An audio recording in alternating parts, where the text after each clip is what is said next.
Just as we're trying to enjoy the last few days of summer amidst the wars and our planet burning up, the latest headline I'm seeing is Canada is in credit crisis. There are reports of insolvencies climbing towards levels we haven't seen since the financial crisis of 2008. Mortgage arrears are at decade-plus highs. Forced sales in Toronto just hit a record share of active listings. Now, I'm a cup half full kind of gal, so I want to dig a bit deeper to find the stories behind the headlines. Here's what I found. Mortgage arrears are actually still low, both historically and compared to other countries. As of May 2026, only 0.29% of mortgages in Canada were 90 or more days past due. Here in Atlantic Canada, it's 0.31%, so basically the same. Compare that to the US, where arrears hit over 5% at the peak of 2008, and we're nowhere close to that. Now, the insolvency headline, worst nominal year since 2009, sounds a bit scary, but nobody's adjusting for population. Canada has grown a lot since 2009. Scale the numbers per person, and this year actually looks a lot more than like 2016 than 2009. Still a real increase, just not the dramatic one the headline implies. I think most of us learned something from all the bankruptcies we saw or lived through in 2008. Back then, people used cheap home equity to buy recreational toys, vacation, supporting a lifestyle of play now, pay later. I don't think we're doing that anymore, and the banks certainly put guardrails in place since then. And the data backs this up. Mortgage borrowing actually fell in the first quarter of this year. Now, as I mentioned before, some of this could be attributed to tariff and job insecurity, but the total household debt still went up. That tells a story of people leaning harder on credit cards instead of pulling equity from their home.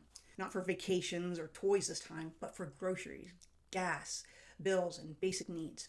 So we stopped using our homes as ATMs, but we're now using a more expensive credit to make ends meet. Some good news is the job market, though. Nationally, unemployment is at the lowest it's been in 2 years. Here in Nova Scotia, it dropped to 6.2% in July, and the province added 4,600 more jobs that month. Some of that could be seasonal and summer jobs, but that will be confirmed come September job numbers. What's actually squeezing people here isn't interest rates or mortgages, it's the cost of living.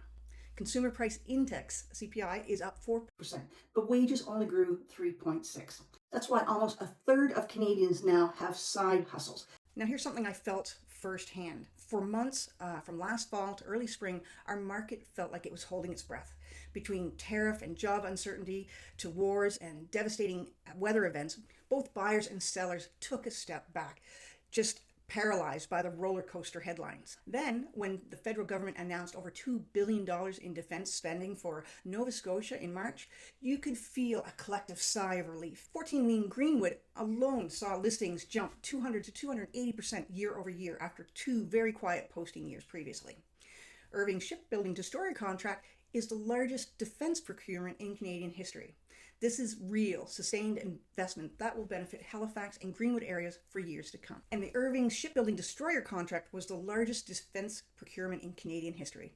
This is real, sustained investment that will benefit Halifax and Greenwood areas for years to come. If regular Nova Scotians are auditing their own budgets, cutting back on their spending, I think the government should be audited regularly too and held to that same level of accountability. So here's my bottom line.